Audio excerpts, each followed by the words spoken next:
আল্লাহর নবী বলেন, আল্লাহর কাছে দুনিয়ার মানুষ যত কিছু চায়, আমরা তো অনেক কিছু চাই আল্লাহর কাছে। আল্লাহ আমার সন্তানটা বিদেশে যাক, বিদেশে যাইয়া 5 লক্ষ টাকা মাসে যদি কামাইতে পারে, আমাকে দিতে পারে, তাহলে আমি বলি আমার ছেলে সাকসেস, আমার ছেলেকে কাজে লাগাইয়া দিছি। আরে ভাই, আপনার সন্তান যদি 5 লক্ষ টাকা, কেন 5 কোটি টাকা মাসে যদি ইনকাম করে, আপনি যদি দুনিয়ার থেকে চলে যান, আর 1 মাসের নয় 1 বছরের কামাই কোটি কোটি টাকা যদি আপনার কবরে দিয়ে আসে, বলুন তো কবরে এই টাকা কি আপনার কোনো উপকারে আসতে পারে? কোনো উপকারে আসবে না। কি উপকারে আসবে? আল্লাহর নবী বলেন, আল্লাহর কাছে যে যত কিছু চাইবে, এর মধ্যে সবচেয়ে বড় চাওয়া হলো ক্ষমা চাওয়া। কারণ হলো, আল্লাহ যদি কোনো বান্দাকে ক্ষমা করে দেন, তাহলে তার কবরের ভিতরে জান্নাতের বাগান আল্লাহ তাআলা বানায়া দিবেন। সুবহানাল্লাহ। আল্লাহর নবী বলেন, আল কবরু রাউদাতুম মিন রিয়াদিল জান্নাহ আও হুফরাতুম মিন হুফারিন নার। আমরা যে আমাদের বাড়ির পাশে কবর দেখি, এই কবরটা কারো কবর জান্নাতের বাগান, আবার কারো কবর জাহান্নামের গর্ত হতে পারে, কিন্তু আমরা জানি না। এই যে আমরা এখানে বসে আছি, একটু পরে করে ঘুমাইয়া যাব, আমি আমার স্ত্রীর সাথে ঘুমাবো, কিন্তু স্ত্রীও স্বপ্নে দেখলো, আমিও স্বপ্নে দেখলাম। আমি স্বপ্নে দেখলাম, ভালো স্বপ্ন দেখে মুস্কি মুস্কি ঘুমের মধ্যে হাসে, এমন মানুষ আছে না নাই? আল্লাহ তাআলা ফি শান হাবিবিহি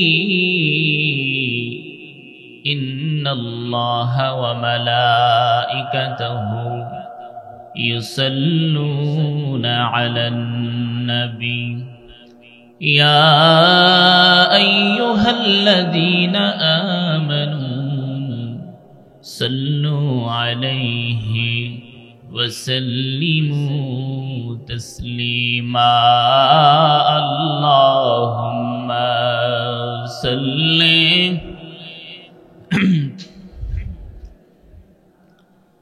মাওলানা মুহাম্মদ ওয়া আলা আলি সাইয়্যিদিনা।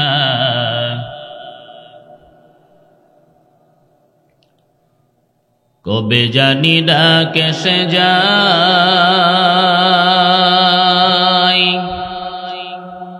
এই বাড়ি ঘর সরিতে, গায়ের জামা খুলে ভাইরে সাদা কাপন পরিতে। আল্লাহুম্মা সাল্লি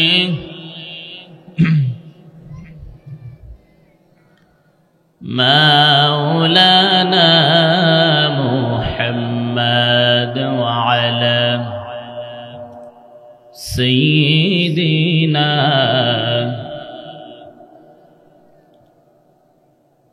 মুহাব্বতের সাথে জিকির করুন, লা ইলাহা ইল্লাল্লাহ, লা ইলাহা ইল্লাল্লাহ, লা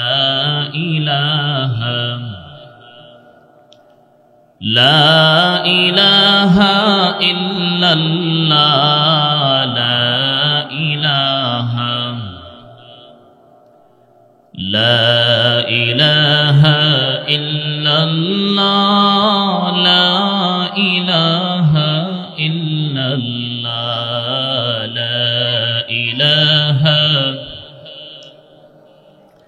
লা ইলাহা ইল্লাল্লাহ, লা ইলাহা।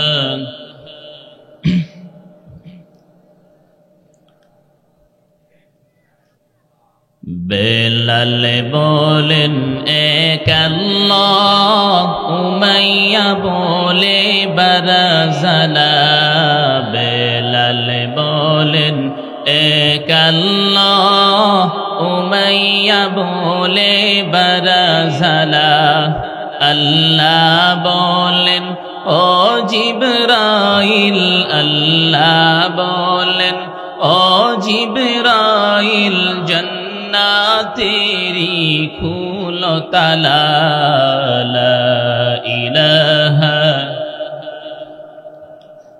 লা ইলাহা ইল্লাল্লাহ লা ইলাহা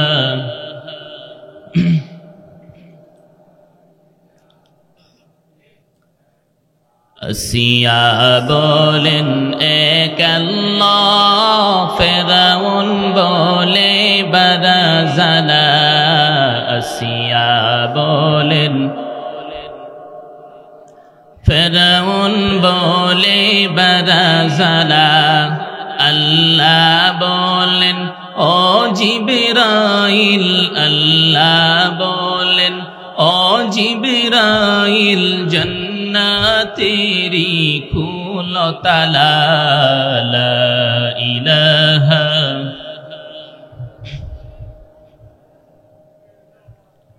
ইল্লাল্লাহ লা ইলাহা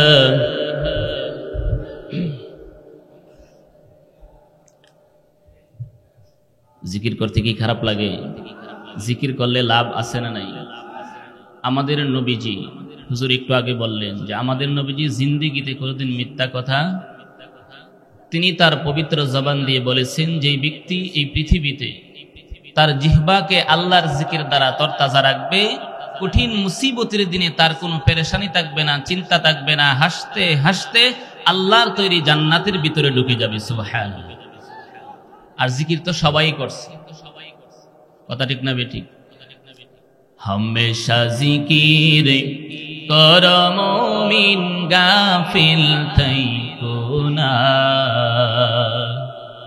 হামেশা জিকির কর মুমিন গাফিল থাইকো না। জিকির করছেন ইব্রাহিম নবী,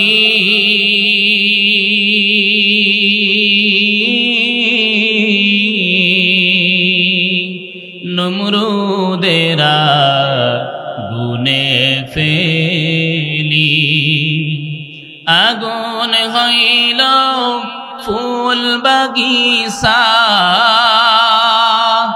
আগুন হইল ফুল বাগিচা, নবী ইব্রাহিমের পশম জ্বলে না। হামেশা জিকির কর মুমিন গাফিল থাইকো না, লা ইলাহা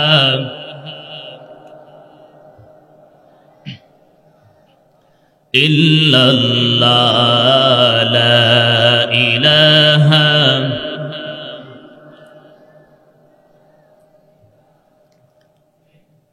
লা ইলাহা ইল্লাল্লাহু মুহাম্মাদুর রাসূলুল্লাহ সাল্লাল্লাহু আলাইহি ওয়াসাল্লাম।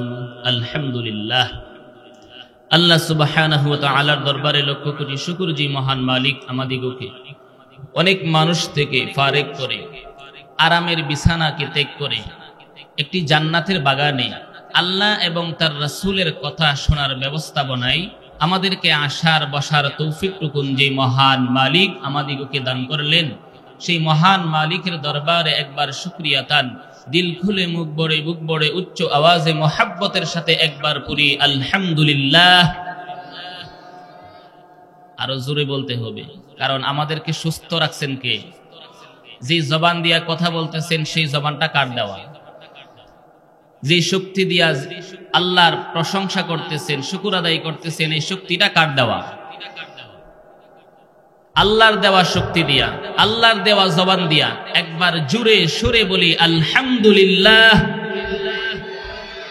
শুকর আদায় করলে আল্লাহ তাআলার নিয়ামত আরো বাড়ায়া দেন। আল্লাহ তাআলা আমাদেরকে কি কি নিয়ামত দান করছেন? এই যে কথা বলতেছি, অনেক মানুষ আছে দুইটা টুট দিয়া অনেক কিছু করতে পারে, নাড়াইতে পারে, খাইতে পারে, চা পান করতে পারে, কিন্তু কথা বলতে পারে না। এরকম মানুষ আমাদের সমাজে আছে না নাই? আছে না নাই? দেখছেন না মনে হয়? চেহারাও সুন্দর, আপনার আমার চাইতে চেহারা, নাক, মুখ, ভিতরে যা আছে সব আছে, কিন্তু কথা বলতে পারে এমন মানুষ আছে না নাই? আবার অনেক মানুষ আছে সবকিছু আছে কিন্তু দেখতে পারে না, আছে না নাই? তাদের চাইতে যেহেতু আমাদেরকে ভালো রাখছেন, এই জবান, যেই আল্লাহ এই জবান দিছেন, আবার মৃত্যুর আগে এই জবান বন্ধ করতে পারেন কি পারেন না? অনেক মানুষ আছে আগে কথা বলতে পারতো, এখন কথা বলতে পারে না, এরকম মানুষ আছে না? প্যারালাইসিস হয়ে কথা বন্ধ হয়ে গেছে। হাতে শক্তি ছিল, এই হাতের শক্তি বন্ধ হয়ে গেছে, এরকম মানুষ আছে না? এই যে আমাদের দুইটা হাত, একটা ডান হাত আর একটা কোন হাত? বাম হাত। দুই হাতে কি শক্তি সমান না কম বেশি আছে? কোন হাতে শক্তি বেশি? ডান হাতে শক্তি বেশি, বাম হাতে শক্তি কেন কম? চিন্তা করছেন কোনদিন? চিন্তা করছেন? জানার দরকার আসেনি? জানতে আগ্রহী আপনারা? রাসূলের একটি সুন্নত বলবো, যে সুন্নতের সাথে এক হাতে শক্তি ডান হাতে বেশি কেন আর বাম হাতে কম কেন, এটার একটা সামঞ্জস্যতা আছে। আর রাসূলের এই সুন্নতটা যদি আপনি মানেন, বর্তমানে মানুষ সবচাইতে বেশি মারা যায় হার্ট অ্যাটাকে, কথা ঠিক না বেঠিক? এই হার্ট অ্যাটাক আপনার জিন্দেগিতেও হবে না। এই রাসূলের এই সুন্নতটা আমাদের জানার দরকার আছে না নাই? শুধু জানলেই হবে না, মানার দরকার আছে। মানলে আপনি হাঁটতে, বসতে, ঘুমাইতে গেলেও, ঘুমের গেলেও হার্ট অ্যাটাক করে মারা যাবেন। এই যে দেখেন আমাদের হার্ট, এটা বাম দিকে না ডান দিকে? কোন দিকে? বাম দিকে। খেয়াল করবেন ভালো করে, আল্লাহ তাআলা হার্ট দিয়েছেন কোন দিকে? বাম দিকে। এই কারণে আল্লাহ তাআলা বাম হাতের শক্তি কমায়া দিচ্ছে। কেন? যে যেই হাত দিয়া শক্তি আমি কাজ করব বেশি, যেই হাতে শক্তি বেশি ওই হাত দিয়ে তো আমরা কাজ করি বেশি। ডান হাত দিয়া যদি আমরা কাজ বেশি করি আর ডান দিকে যদি হার্ট থাকতো, তাহলে ডান দিকের বেশি কাজ করার কারণে হার্টের মধ্যে প্রেসার পড়তো বেশি। কথা বলুন ঠিক না বেশি? তা আল্লাহ তাআলা মানুষকে কত সুন্দর করে সৃষ্টি করছেন, সে যেন তার বডির মধ্যে যে সমস্ত গুরুত্বপূর্ণ বিষয় এইগুলির খুব সেভে লাগাইছে। যেমন দুইটা চক্ষু, এটা কি বাহিরে না ভিতরে? আপনি কোন দেওয়ালের সাথে, গাড়ির সাথে টাক্কর লাগছেন, এমন কি শুনছেন অ্যাক্সিডেন্ট করে চোখ একটা পুড়ে গেছে, এরকম শুনছেন? এটা চোখ যদি কপালের মতো বাহিরে থাকতো চেবড়া হয়ে যেত। কথা ঠিক না বেটি? আল্লাহ তাআলা ডান হাতে শক্তি বেশি দিছে, বাম হাতে শক্তি কম দিছে। কি কারণে সামান্য বুঝছেন তো? বাম হাতে শক্তি কম, বাম হাত দিয়ে আমরা কাজ কাম কম করি, বাম দিকের হাত সতেজ থাকে, ভালো থাকে, যেন ভালো থাকে। এই কারণে আল্লাহ তাআলা বাম দিকের হাতের মধ্যে আল্লাহ তাআলা শক্তি কমায় দিয়েছেন। সুবহানাল্লাহ। রাসূলের একটা সুন্নত হলো ডান কাত হয়ে ঘুমানো। কোন কাত হয়ে ঘুমানো? ডান কাত। আচ্ছা, ডান কাত হইলে এই যে হাত বাম দিকে, এটা কি নিচে থাকে না উপরে থাকে? যেই জিনিস নিচে থাকে অন্য জিনিস তার উপরে থাকে, নিচেরটার মধ্যে প্রেসার পড়ে বেশি। কথা ঠিক না বেশি? ডান কাতে শুইলে বাম দিকের হাত থাকে উপরে, এটার উপরে কোনো প্রেসার পড়ে না, এটা সতেজ থাকে, ভালো থাকে। আর যদি আপনি বাম কাত হয়ে ঘুমান তাহলে কি হবে? পুরা বডির যে চাপ এটা গিয়ে হাড়ের মধ্যে পড়বে বাম দিকে। এই হাড়ের মধ্যে প্রেসার পড়লে হতে পারে ঘুমের ভিতরে আপনার হার্ট অ্যাটাক হতে পারে কি পারে না? কিন্তু আপনি যদি আল্লাহর নবীর একটি মাত্র সুন্নাত, বাম কাত হয়ে না শুয়া ডান কাত হয়ে শুন, রাসূলের একটি সুন্নাত, আল্লাহর নবী বলেন এই সুন্নতটা যদি তোমরা পালন করতে পারো, জিন্দেগিতে তোমার কোনোদিন হার্ট অ্যাটাক হবে না। সুবহানাল্লাহ। এই হার্টকে সতেজ করতে হলে রাসূলের এই সুন্নতটা মানার দরকার আছে না নাই? আরেকটা হলো এই যে একটু আগে আমরা জিকির করলাম, বেশি বেশি জিকির করবেন। জিকির করলে রাস্তা দিয়ে হাঁটতেছেন, তারপরেও যদি জিকির করেন, রাস্তার যে কণাগুলি আছে, গাছগুলি আছে, পাতাগুলি আছে, এইগুলি পর্যন্ত হাসরের ময়দানে আপনার পক্ষে আল্লাহর দরবারে সাক্ষী দিবে কি দিবে না? বেশি বেশি জিকির করবেন। এই জন্য রাসূলের সুন্নত জানারও দরকার আছে, মানারও দরকার আছে। কথা বলুন ঠিক না বেটি? আল্লাহ তাআলা যে কত সুন্দর করে সৃষ্টি করেছেন দেখেন। আপনাদের বাড়িতে হাঁস আর মুরগি আছে না নাই? হাঁস মুরগি আসেনি? আপনারা খেয়াল করে থাকলে দেখবেন মুরগির যে পা আছে, এই পায়ের মধ্যে কি পর্দা আছে না নাই? নাই। মুরগির পায়ের মধ্যে কি নাই? পর্দা নাই। আবার হাঁসের পায়ের মধ্যে পর্দা আছে না নাই? আচ্ছা, কেন আছে হাঁসের আর কেন মুরগির আল্লাহ দিল না? এর কারণ আছে না নাই? নাকি আল্লাহ এমনি এমনি দিছে? প্রত্যেকটা সৃষ্টির মধ্যে আল্লাহর রহস্য আছে না নাই? আপনি তালাশ করলে পাবেন। দেখবেন আল্লাহ তাআলা যে মুরগিরে পর্দা দিছে না, কারণটা হইলো মুরগি উপরের মধ্যে ময়লার ভিতর থেকে আসলায়া আসলায়া এই ময়লার ভিতর থেকে তার আদার বাহির করে। কথা ঠিক না বেটি? এখন যদি তার পায়ের মধ্যে পর্দা থাকতো তাহলে কি হইতো? পর্দা ছিঁড়ে যাইতো। কথা ঠিক না বেটি? আর হাঁসের পায়ের মধ্যে পর্দা দিছে কেন? কারণ পানির মধ্যে সে থাকবো, সে তো আর আপনার বাড়ির, আপনি তো পালেন, আপনি তো আর তারে বইটা দিবেন না যে পুকুরে গেলে এটা দিয়া বাইবা, কি বলেন, বইটা বইদার বটি। আল্লাহ তাআলা তার পাটাকেই কি বানাই দিছে? বইটা বানাইয়া দিছে। সুবহানাল্লাহ, আল্লাহু আকবার। এই যে জিহ্বা দিছেন কে? এই দুইটা টুট দিছেন কে? জিন্দেগিতে কোনোদিন দেখছেন নি কুকুর দোকানে বইসা চা খাইছে? কি বলেন, কুকুর চা খাইতে পারে? কেন? আপনার আমার টুটের মতো কুকুরের টুট না। আপনি তো গ্লাস দিয়া পানি খান, কুকুরের গ্লাস দিয়া পানি দিলে খাইতে পারতো না, জিহ্বা দিয়ে খাইলে। এখন আপনি জিহ্বা দিয়া খাইলে পানির পিপাসা মিটবো না। আল্লাহু আকবার। যেই আল্লাহ আমাদেরকে এত সুন্দর করে বানাইছেন, ওই আল্লাহ শুকর আদায় করার দরকার আছে না? বেশি বেশি শুকর আদায় করা। যাই হোক, আমি আপনাদের সামনে বেশিক্ষণ কথা বলবো না, একেবারে অল্প 10 মিনিট। আপনারা শুনতে রাজি আছেন তো সবাই? ইনশাআল্লাহ তারপরে আমি মোনাজাতের দিকে যাব। আমি আপনাদের সামনে কোরআনুল কারীম থেকে যে আয়াতে কারিমা তেলাওয়াত করছি, সূরাতুল আহজাবের এই আয়াতটা মোটামুটি একটু বড় আয়াত, আবার এটার মধ্যে আলোচনাও বিশাল আলোচনা। নারী এবং পুরুষ, আল্লাহ তাআলা বলতেছেন তাদের মধ্যে যদি নারী হোক আর পুরুষ হোক, তাদের মধ্যে যদি 10টা গুণ থাকে, কয়টা গুণ থাকে? 10টা গুণ থাকে, তো আল্লাহ তাআলা ওই নারী এবং পুরুষকে আল্লাহ তাআলা প্রথম নম্বরে মাফ করে দিবেন। সুবহানাল্লাহ। আপনারা হয়তো ভাবতে পারেন, হুজুর মাফ করে দিব, এটা তো আর বড় কিছু না। যদি বলতো যে একটা ঘর বানাইয়া দিব এই 10টা গুণ থাকলে, একটা বাড়ি করে দিব, 2 কানি জমি দিব আল্লাহ, তাইলে বুঝতাম যে এটা বড় কিছু দিব। কথা ঠিক না বেটি? আচ্ছা, আল্লাহ আপনারে 10 তলা বিল্ডিং এর মালিকই বানাইয়া দিল, আপনি মারা গেলেন, আপনার কি ফায়দা হবে? কি বলেন, কোনো লাভ আছে? লাভ নাই। তো আল্লাহ তাআলা বলতেছেন এই 10টা গুণ থাকলে প্রথম নম্বরে আপনাকে মাফ করে দিবে। সুবহানাল্লাহ। মাফ করে দিলে কি লাভ? আল্লাহর নবী বলেন, আল্লাহর কাছে দুনিয়ার মানুষ যত কিছু চায়, আমরা তো অনেক কিছু চাই আল্লাহর কাছে। আল্লাহ আমার সন্তানটা বিদেশে যাক, বিদেশে যাইয়া 5 লক্ষ টাকা মাসে যদি কামাইতে পারে, আমাকে দিতে পারে, তাহলে আমি বলি আমার ছেলে সাকসেস, আমার ছেলেকে কাজে লাগাইয়া দিছি। আরে ভাই, আপনার সন্তান যদি 5 লক্ষ টাকা, কেন 5 কোটি টাকা মাসে যদি ইনকাম করে, আপনি যদি দুনিয়া থেকে চলে যান, আর 1 মাসের নয় 1 বছরের কামাই কোটি কোটি টাকা যদি আপনার কবরে দিয়ে আসে, বলুন তো কবরে এই টাকা কি আপনার কোনো উপকারে আসতে পারে? কোনো উপকারে আসবে না। কি উপকারে আসবে? আল্লাহর নবী বলেন, আল্লাহর কাছে যে যত কিছু চাইবে, এর মধ্যে সবচেয়ে বড় চাওয়া হলো ক্ষমা চাওয়া।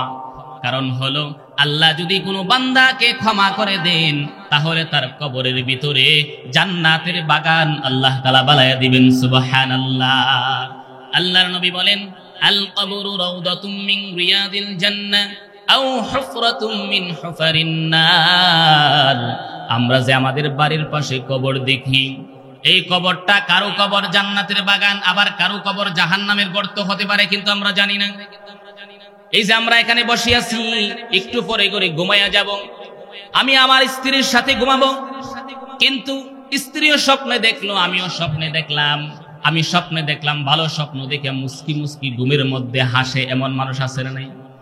এমন স্বপ্ন হয় কি হয় না? আবার আরেকজনের পাশেই ঘুমায় রয়েছে, তার চেহারার মধ্যে ফেরেশানির ভাব, সে খুব ভয়ঙ্কর স্বপ্ন দেখছে, কিন্তু দুইজনে তো পাশেই শুয়ে আছে, কেউ কারো খবর জানে? কে কি স্বপ্ন দেখতেছে, কে হাসতেছে আর কে কাঁদতেছে কেউ জানে না। এই কবরটা হলো আমাদের এরকম, আমাদের পাশেই কবর, একজনের কবর জান্নাতের বাগান, আরেকজনের কবর হলো জাহান্নামের একটা। আল্লাহ তাআলা 10টা গুণ থাকলে প্রথম নম্বরে আল্লাহ তাআলা মাফ করে দিবেন। সুবহানাল্লাহ। আল্লাহর নবী বলেন, আল্লাহর কাছে যে যত কিছু চায়, এর মধ্যে সর্বশ্রেষ্ঠ চাওয়া হলো, সবচেয়ে বড় চাওয়া হলো আল্লাহর কাছে ক্ষমা চাওয়া। আর আল্লাহর কাছ থেকে যে যত কিছু পাইল, পুরা পৃথিবীর বাদশাহী পাওয়াটা, এটা আল্লাহর রাসূল বলেন নাই যেটা বড় পাওয়া। আল্লাহর রাসূল বলছেন, আল্লাহর কাছে যে যত কিছু পাইছে, এর মধ্যে সবচেয়ে বড় পাওয়া হলো আল্লাহর কাছ থেকে ক্ষমা পাওয়া। আল্লাহর কাছ থেকে ক্ষমা পাওয়া। তা আমরা তো এখন দোয়া করব, আমরা তো প্রত্যেকেই চাই আল্লাহ যেন আমাদের দোয়া কবুল করে, কি বলেন? আমরা তো সবাই চাই আমাদের প্রত্যেকের দোয়া, মনের আশা বাসনা আল্লাহ কি করুক, কবুল করুক। আমরা তো সবাই চাই। তা আল্লাহ তাআলা যদি আপনাকে ক্ষমা করে দে, তাহলে আপনার দোয়া, এটা হচ্ছে সবচেয়ে বড় দোয়া কবুল হওয়ার আলামত। এটা সবচেয়ে বড় পাওয়া আল্লাহর কাছ থেকে। তাহলে আল্লাহর কাছে ক্ষমা চাওয়ার দরকার আছে না নাই? এর মধ্যে প্রথম নাম্বার যে গুণ, এই গুণটা একটু আলোচনা করব, তারপর ইনশাআল্লাহ দোয়া করে দেব। প্রথম নাম্বার হলো আল্লাহ তাআলা বলতেছেন ইন্নাল মুসলিমিনা ওয়াল মুসলিমাত। প্রথম নাম্বারে তোমাকে মুসলমান হতে হবে। কি হতে হবে? আপনারা বলতে পারেন হুজুর আমরা তো মুসলমানই, তা আমাদের সামনে এই ওয়াজ করে লাভ কি? আল্লাহ মুসলমানদেরকে বেশি ওয়াজ করছেন, মুসলমানদেরকে কি করছেন?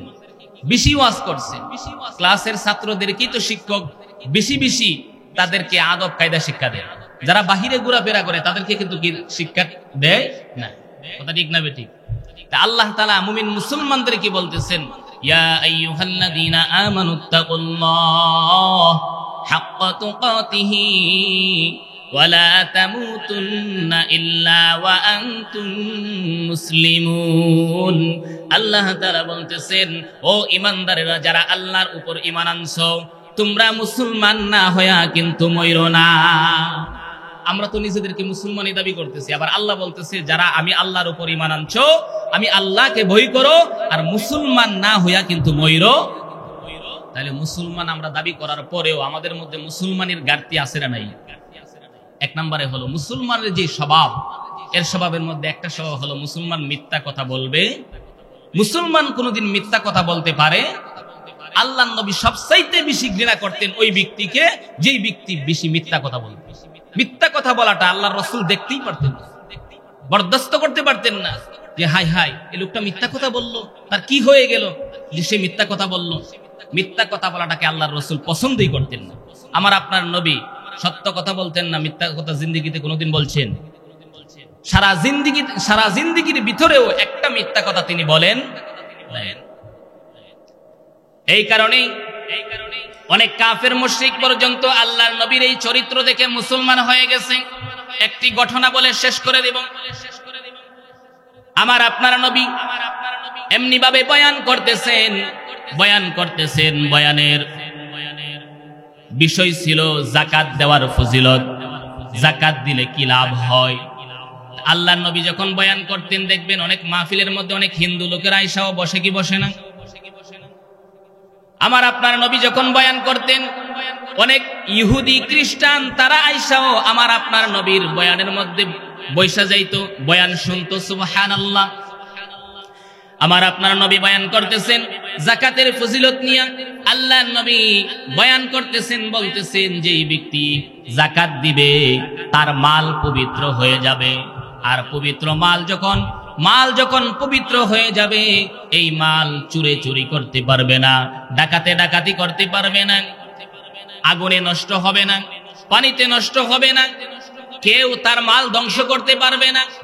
এই ফজিলত যখন বলল, এক ইহুদি মহিলা যাইতেছিল, হঠাৎ করে মহিলা তাকায়া দেখে যে আল্লাহর নবী বলতেছেন এই কথাগুলি জাকাত দিলে নাকি এই উপকার, তার মাল চুরি করতে পারবে না, ডাকাতি করতে পারবে না। এই ইহুদি মহিলা আল্লাহর নবীর কথাকে বিশ্বাস করত। এই ইহুদি মহিলা তার জিন্দেগিতে কোনোদিন দেখে নাই যে আমার আপনার নবী মুহাম্মদ সাল্লাল্লাহু আলাইহি ওয়াসাল্লাম তিনি জিন্দেগিতে কোনোদিন মিথ্যা কথা বলেন নাই। এই মহিলার ইয়াকিন হয়ে গেছে, বিশ্বাস হয়ে গেছে, যেহেতু মুহাম্মদ বলেছে যে যাকাত দিলে তার মাল ধ্বংস হবে না, চুরি করতে পারবে না, ডাকাতি করতে পারবে না, তাহলে এই ইহুদি মহিলা বাড়িতে গেছে। বাড়িতে গিয়া তার যত মাল আছে, সম্পদ আছে, সবগুলি হিসাব করে সে যাকাত দেওয়া শুরু করে দিয়েছে। সুবহানাল্লাহ।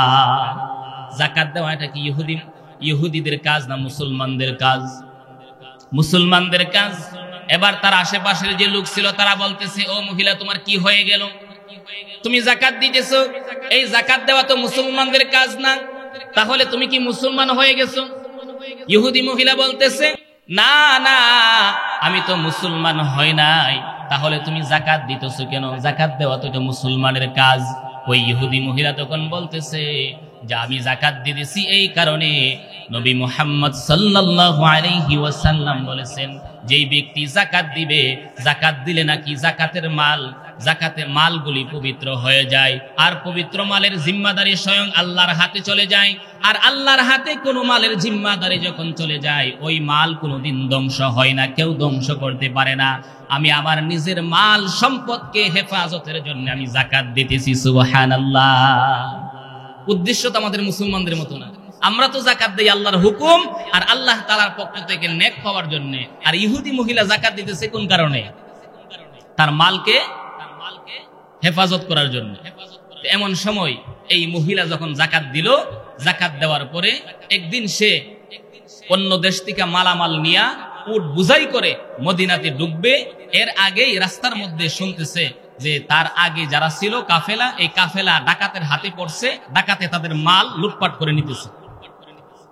হঠাৎ করে তার যে উটগুলি ছিল, উটের একটা স্বভাব হলো প্রথম যে উটটা থাকে, এই উটটা যদি চলে সব ইট ওই দিকে চলে, আবার উটটা যদি বসে যায় সমস্ত উট তারাও বসে যায়।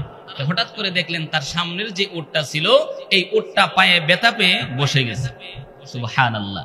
অনেক সময় দেখবেন সামান্য বিপদ আসে, মনে করবেন এটা কোনো বিপদ না, হতে পারে এই সামান্য বিপদ দিয়ে আল্লাহ সামনের বড় বিপদকে শেষ করে দিয়েছে। সুবহানাল্লাহ।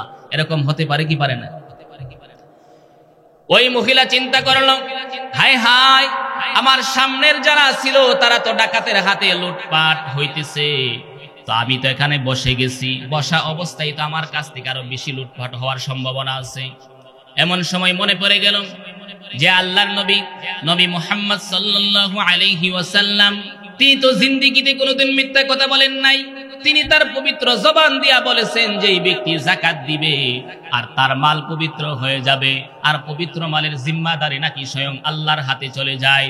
আর আল্লাহর হাতে যে মালের জিম্মাদারি থাকে, ওই মাল নাকি কেউ ধ্বংস করতে পারে না, ডাকাতেও ডাকাতি করতে পারে না।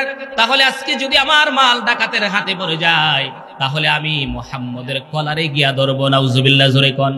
কারণ সে তো মুসলমান না, নবীকে মুহাব্বত করে না, আল্লাহ এবং তার রাসূলকে মুহাব্বত করে সে যাকাত দেয় নাই, সে তার মালকে মুহাব্বত করে যাকাত দিছে। এই মহিলা বলতেছে, আজকে যদি আমার মাল ডাকাতি করে, তাহলে আমি মুহাম্মদের কলারে গিয়া ধরবো বলে তুমি মিথ্যা কথা বলো। নাউজুবিল্লাহ।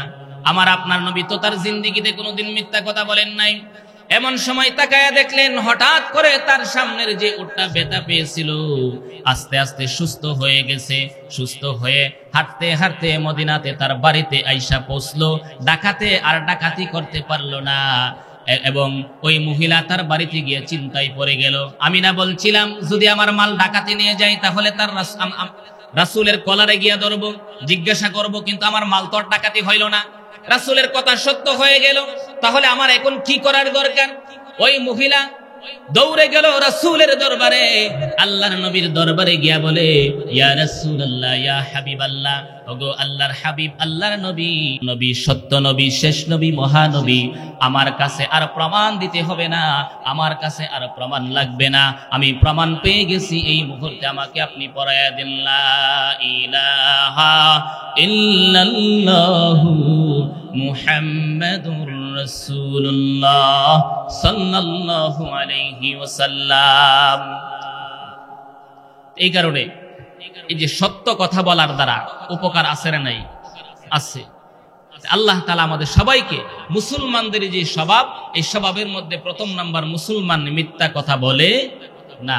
আল্লাহ তাআলা আমাদের সবাইকে এই মিথ্যা কথার থেকে হেফাজত রাখার তৌফিক দান করুক, এই জবানকে হেফাজত রাখার তৌফিক দান করুক। আর একটা কথা বলি ছোট্ট করে, দেখেন, যেই ব্যক্তি এই জবানকে মিথ্যা কথার থেকে হেফাজত করবে এবং এই হারাম থেকে এই তার জবানকে হেফাজত রাখবে, আল্লাহ তাআলা দরবারে ওই বান্দা যদি আল্লাহর দরবারে কিছু চায়, আল্লাহর দরবারে রব্বির হামহুমা কামা রাব্বায়ানি সগীরা। আল্লাহ রব্বুল আলামিন, পবিত্র জুমার রাত্রিতে গো মাওলা, গভীর রজনীতে গো আল্লাহ, আয় আল্লাহ তাকায়া দেখো এই অন্ধকার রজনীতে আল্লাহ মানুষগুলি তাদের দরজাগুলি বন্ধ করে দিছে আল্লাহ, প্রত্যেকটা প্রতিষ্ঠানের দরজা বন্ধ হয়ে গেছে, একমাত্র তোমার রহমতের দরজা তুমি খুলিয়া রাখছো গো মাওলা। আল্লাহ রাব্বুল আমিন, তুমি রহমতের নজর দিয়া তাকায়া দেখো আল্লাহ, আমরা গুনাহগারগুলি একত্রিত হইয়া আল্লাহ মধ্যরাত পর্যন্ত তোমার পবিত্র কালাম থেকে তোমার হাবিব আমাদের প্রিয় নবীজি সাল্লাল্লাহু আলাইহি ওয়াসাল্লামের হাদিস থেকে আমরা আলোচনা করেছি, আলোচনা শুনেছি গো মাওলা।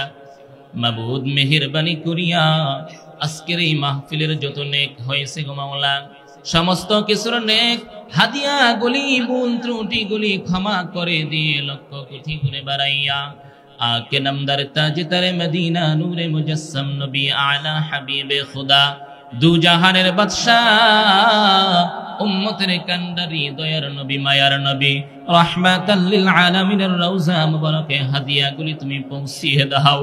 আয় আল্লাহ, পৃথিবীর নাসে কানাসে যত মুর্দে গান শুয়ে আছেন আল্লাহ, প্রত্যেকের রূহের মধ্যে দুয়ার হাদিয়া তুমি পৌঁছিয়ে দাও। আয় আল্লাহ, সমস্ত সাহাবায়ে কেরাম, সমস্ত শুহাদায়ে কেরামের রূহের মধ্যে দুয়ার হাদিয়া তুমি পৌঁছিয়ে দাও। আল্লাহ, এই আহমদপুর গ্রামের ভিতরে আল্লাহ আমাদের সামনে পিছনে ডানে বামে যত কবরস্থান আছে গো আল্লাহ, প্রত্যেকটা কবরের ভিতরে আজকের মাহফিলের নেক হাদিয়াগুলি তুমি পৌঁছিয়ে দাও। আয় আল্লাহ, তাকায়া দেখো কত ইয়াতীম সন্তানেরা হাত বাড়ায়া দিছে, পর্দার আড়ালের মা বোনেরাও হাত বাড়ায়া দিছে, যাদের মা নাই বাবা নাই, কারো দাদা নাই দাদি নাই গো আল্লাহ, আব্বা আম্মা আছে মাবুদ যাদের কবরে, আব্বা আম্মা আছে মাবুদ যাদের কবরে, মাফ কইরা দেন দয়ালে নবীর খাতিরে, মাফ কইরা দেন দয়ালে নবীর খাতিরে। আল্লাহ, আমাদের যাদের আব্বা আম্মা নাই, দাদা দাদি নাই, নানা নানি নাই, আল্লাহ তাদের কবর গুলাকে তুমি আবাদুল আবাদের জন্য জান্নাতের বাগান বানায়া দাও। আয় আল্লাহ রব্বুল আমিন, আজকের মাহফিল করতে গিয়ে আল্লাহ প্রবাসী ভাইয়েরা, বৃদ্ধ বাবারা, মা বোনেরা, যুবক ভাইয়েরা যারা আয়োজন করছেন গো মাওলা, মেহেরবানি করিয়া প্রত্যেককে তুমি জাযায়ে খায়ের দান করো আল্লাহ। আয় আল্লাহ, আজকের এই আহমদপুরের এই মাহফিলকে তুমি কবুল করো আল্লাহ। আল্লাহ, যারা টাকা দিয়া, পয়সা দিয়া, বুদ্ধি দিয়া, শ্রম দিয়া এই মাহফিলকে সাজাইছেন, মেহেরবানি করিয়া প্রত্যেকের আল্লাহ তুমি প্রতিদান দান করো আল্লাহ। বিশেষ করে মাওলা যারা প্রবাসী ভাইরা আছেন, প্রবাসী আল্লাহ তাদের প্রবাসী জীবন তুমি সুখময় করো আল্লাহ। আল্লাহ, এই মহল্লার এই গ্রামের প্রত্যেকটা প্রবাসী ভাই আল্লাহ যারা প্রবাসী আছেন আল্লাহ তাদের কামাই রোজগারের মধ্যে বরকত দান করো।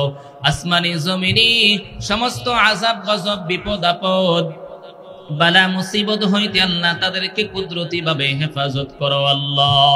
আয় আল্লাহ রব্বুল আলামিন, বৃদ্ধ বাবারা অনেকে হাত বাড়িয়ে দিচ্ছেন, আজকের মাহফিলের সাথে যারা শরীক আছেন গো আল্লাহ, এই মহল্লাবাসী প্রত্যেকটা বৃদ্ধ বাবা আল্লাহ, বৃদ্ধ মাকে তুমি আল্লাহ পরিপূর্ণ সুস্থতা তুমি দান করো আল্লাহ।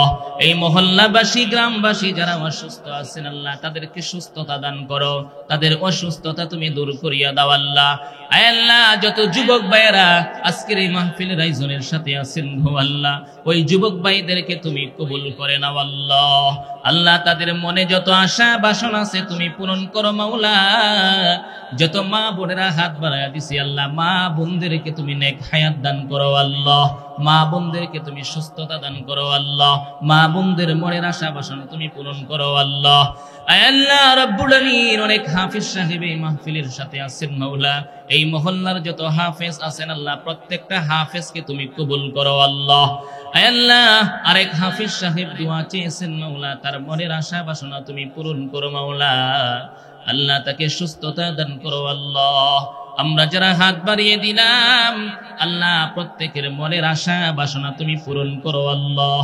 আল্লাহ আমাদের প্রত্যেকের জরুরত গুলি তুমি মিঠাইয়া দাও আল্লাহ। আয় আল্লাহ রাব্বুল আলামিন, আমরা যারা এখানে হাত বাড়িয়ে দিলাম প্রত্যেকের মনের তামান্না আর ইচ্ছা গো মাওলা, জীবনে একবার হলেও আমাদেরকে তুমি মক্কা মদিনা যাওয়ার তৌফিক তুমি দান করো আল্লাহ। মনে বড় আশা ছিল যাব মদিনায়, মনে বড় আশা ছিল যাব মদিনায়। সালাম আমি করব গিয়ে, সালাম আমরা করব গিয়ে নবীর রওজায়। মনে বড় আশায় আছে যাব মদিনায়। আল্লাহ আমাদের সবাইকে মক্কা মদিনা জিয়ারত করার তৌফিক দান করো আল্লাহ। আয় আল্লাহ আজকের এই মাহফিলকে তুমি কবুল করো আল্লাহ। আল্লাহ অনেকে দোয়া চেয়েছেন, তোমার তো জানার বাকি নাই কে কোন উদ্দেশ্যে আজকে দোয়া চেয়েছেন মাওলা, মেহেরবানি করিয়া প্রত্যেকের মনের আশা বাসনা তুমি পূরণ করো আল্লাহ। আয় আল্লাহ অনেক কিছু চাইতে পারলাম না, বলতে পারলাম না, তোমার শান মোতাবেক, তোমার জানা মোতাবেক আয় আল্লাহ আমাদের সকল চাহিদা গুলি তুমি পূর্ণ করো মাওলা। আয় আল্লাহ জানি না কোন সময় কোন জায়গায় কোন অবস্থায় জানি মালাকুল মাউত আজরাইল আমাদের সামনে পাঠায়া দাও। কত মানুষ ঘুমের ঘরে ঘুমায় আর ঘুম থেকে উঠে না, কত মানুষ ঘর থেকে বাহির হয় আর ঘরে ফিরে আসে না। অন্ধকারে ঘর, সাপ বিচ্ছুর ঘর, অন্ধকার ঘরে একা একা থাকতে পারি না, অন্ধকার পথে একা একা চলতে পারি না। ওই অন্ধকার ঘর, মাটির দেওয়াল, মাটির বিছানায় কেমনে থাকবো গো মাওলা? পাপী আমি কেমনে তাকব মাওলা কবরে?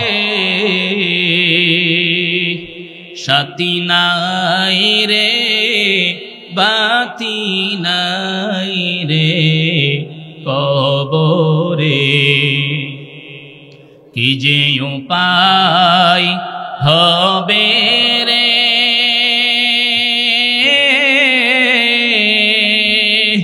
অন্ধকার কবরে।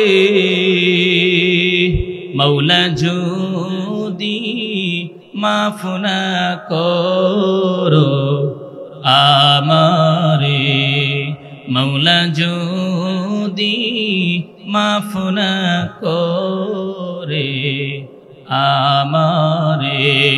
আয় আল্লাহ যেদিন মালাকুল মাউত আজরাইল পাঠায়া দিবা এই দুনিয়ার মায়া সানিয়া, আল্লাহ অন্ধকার পথের যাত্রী যেদিন হয়ে যাইব আল্লাহ, ওই দিন ওই মুহূর্তে আমাদের প্রত্যেকের জবানে তুমি জারি করে দিও মধুমাকা কালিমা লা ইলাহা ইল্লাল্লাহু মুহাম্মাদুর রাসূলুল্লাহ।